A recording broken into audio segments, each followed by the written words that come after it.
नमस्कार, आप देख रहे हैं कुबेर संदेश और मैं आपके साथ तरलिन सलूजा। आइए आज हम बात करते हैं नीमच की। नीमच शहर के बंगला नंबर 55 चौरसिया प्रिंटिंग प्रेस के पास कल रात्रि में गणेश जी के पंडाल में तोड़फोड़ को लेकर दो पक्षों में हुआ वाद विवाद। आपको बता दें कि बंगला नंबर 55 में गणेश चतुर्थी को लेकर रोजाना के आयोजन करे जा रहे, तो वहीं कल मंगलवार रात्रि में पंडाल के पास में गोयल जनरल परिवार के एक व्यक्ति की कार खड़ी थी। कार आगे पीछे करने को उपरांत पंडाल को क्षतिग्रस्त कर दिया गया। वहीं इसको लेकर जब वहां के समिति के सदस्यों ने उनसे बातचीत करी तो वह बात विवाद में तब्दील हो गई और गोयल जनरल के संचालक पुत्र द्वारा वहां पंडाल के कुछ सामग्री को गिरा दिया गया, कुछ सामग्री के साथ तोड़फोड़ करी गई और कुछ पंडाल के बाहर की चीजों को क्षतिग्रस्त भी कर दिया गया, जिसको लेकर समिति के लोगों में आक्रोशित हुए। और वहीं कल रात्रि में बड़ी संख्या में समाजजन सहित समिति के सदस्य, युवा एवं वरिष्ठगण रात्रि में केंद्र थाने एकजुट हुए और गोयल जनरल के पुत्र के प्रति मामला दर्ज करवाया। वहीं इस वाद विवाद में एक महिला को चोट भी आई है, जिसे रात्रि मोदीपुर रेफर कर दिया गया है। देखिए पूरी खास खबर। अभी बंगला नंबर 55 में एक झगड़ा हुआ था, जिसमें सारांश घर करके और गाड़ी निकालने की बात पे गाड़ी में टक्कर लग गई थी।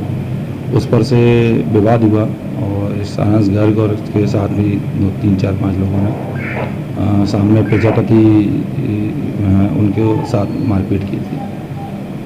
सर, अभी देखा गया उन्होंने बताया कि कुछ जो गणेश जी की पंडाल वगैरह का उसके अंदर उन्होंने कुछ तोड़फोड़ करी है। पंडाल के अंदर नहीं है, लेकिन चूँकि बाहर उनकी टेबल कुर्सियाँ जो रखी थी वहाँ चूँकि झगड़ा किया तो वो टेबल कुर्सियाँ उसने वहाँ से फेंकी है, तो उसमें भी संज्ञान में लेके उसमें जो भी कार्रवाई होगी वो कर रहे हैं। सर, एक महिला के साथ भी कुछ बताया गया, कुछ डंडे या किसी कुछ मारपीट हुई जिस कारण वो कुछ हॉस्पिटल है, तो उनको क्या कुछ मामला सर? नहीं, जो चोट लगी है प्रथम दृष्टया अपन ने FIR दर्ज कर दी है और यदि और कोई ऐसी गंभीर चोट या जो भी होती है तो उसमें धारा का इजाफा करके उस हिसाब से कार्रवाई करेंगे। मम्मी के मारी है, मम्मी के हाथापाई करी है। कोई ईंट फेंक रहा, कोई लकड़ी फेंक रहा, कोई बोतल फेंक रहा, बहुत दूर दूर से फेंक रहा है।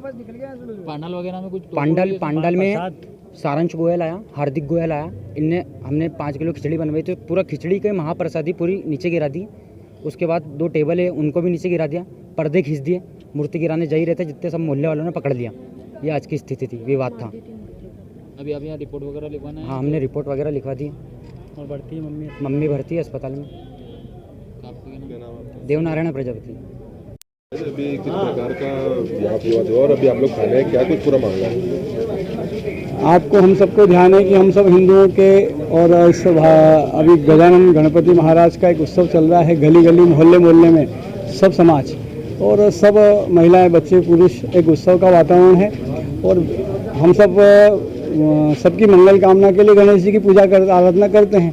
ऐसा ही एक कार्यक्रम बंगला नंबर 55 में एक पंडाल में वहाँ के स्थानीय नागरिकों द्वारा किया जा रहा है। तो हमारे समाज में भी एक समाज कटुक होते हैं, समाज में कंटक होते हैं।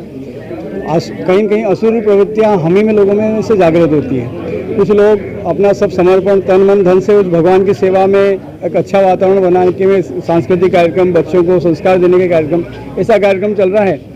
उसी में एक क्या नाम है, सारांश है ना, यहाँ की प्रतिष्ठित फर्म है गोयल किराना। लोग पूरा नीमच का शहर का सब लोग उनसे आर्थिक लेन देन करते हैं। उनको हर प्रकार से वहाँ व्यस्त लोग जाके हम ही लोग जाते हैं, हम ही लोग उनसे सामान खरीदते हैं, हम ही उनको सम्मान देते हैं, हम उनको धन भी देते हैं। अब वो ऐसे व्यक्ति जिनको ऐसे कार्यक्रमों में अपने धन का कुछ अंश ऐसे कार्यक्रमों में लगाना चाहिए, धन का अंश लगाना तो दूर, उसमें आहुति देना तो दूर, उसमें उस हवन में इस प्रकार का विघ्न डाल के ये आसुरी अपना प्रवृत्ति का संकेत देते हैं। और ये घटना कोई इस जो बालक है इसकी कोई पहली घटना नहीं है। ऐसे जो सामाजिक धार्मिक कई आयोजन हैं, पूर्व में भी इस तरह के इन्होंने विघ्न उसमें पैदा करा। हो सकता है इनको किसी धन बल का या किसी अपने बड़े रसूख का इनको घमंड हो। तो ये पुलिस प्रशासन है, पुलिस प्रशासन को भी अपना कानून सबके लिए एक है। भारत में हम सब जानते हैं कानून सबके लिए हैं और सब, चाहे अमीर हो गरीब हो, कोई भी अगर गलत करेगा तो उसको दंड देना चाहिए और दंड देना चाहिए और उसमें भय पैदा होना चाहिए। ये एक वास्तव में संदेह का और अविश्वास का कारण है कि इस प्रकार की कई घटना उसने यहाँ पहले दोहराई। आज का घटनाक्रम एक पंडाल है, गणेश पंडाल, उसमें उसने वहाँ पे प्रसाद वगैरह सारी जो उस पंडाल को तोड़फोड़ कर दिया। वहाँ एक महिला के साथ इसने मारपीट करी है जो अभी आईसीयू में है, बहुत उसकी स्थिति चिंताजनक है। तो मूर्ति को भी क्षतिग्रस्त करने की कोशिश करी और उसके बावजूद भी घटना हो जाना एक सामान्य बात है, कई बार आवेश में हो जाती है, और हमसे कोई गलती हुई किसी प्रकार का पश्चाताप उसमें नहीं दिख रहा है। और वो उसको भी है कि अभी भी मैं छूट जाऊंगा, मैं घर चला जाऊंगा, कि कानून मेरा कुछ नहीं बिगाड़ सकता, ये उनको इस प्रकार का बड़ा अहंकार है। अभी आप लोग थाने आए, आपने टीआई साहब से बात करी, किस प्रकार का उन्होंने आश्वासन दिया? टीआई साहब ने जो भाई एक सामान्य धाराओं में उन्होंने प्रकरण दर्ज किया है, ये इसमें एक 295 समाज की, हम सब हिंदू समाज की भावनाओं को उसने आहत किया है। तो आहत किया तो प्रशासन को वो देख रहे हैं कि मैं वीडियो फुटेज देख के उसमें बाद में 295 बढ़ाऊंगा, पर ये तो सामान्यतः प्रथमतया दृष्टि में, और इतने लोगों की गवाही, इतने लोग बोल रहे हैं कि हमारी यहाँ भावनाएं आहत होती है, तो उसके बाद प्रमाण की क्या आवश्यकता है? ये भी तो है, ये कोई उसके खिलाफ उनकी कोई शत्रुता थोड़ी है, वो भी समाज का ही अंग है। लेकिन उसने अगर ऐसा गलत किया है तो ही तो इस लोगों में आक्रोश है, और ज़बरदस्त आक्रोश है, युवाओं में आक्रोश है, मातृशक्ति में आक्रोश है। एक महिला के साथ मारपीट करना कितना निंदनीय है, तो ये वास्तव में बहुत निंदनीय करते हैं। आपका नाम? पंडित शैलेश जोशी।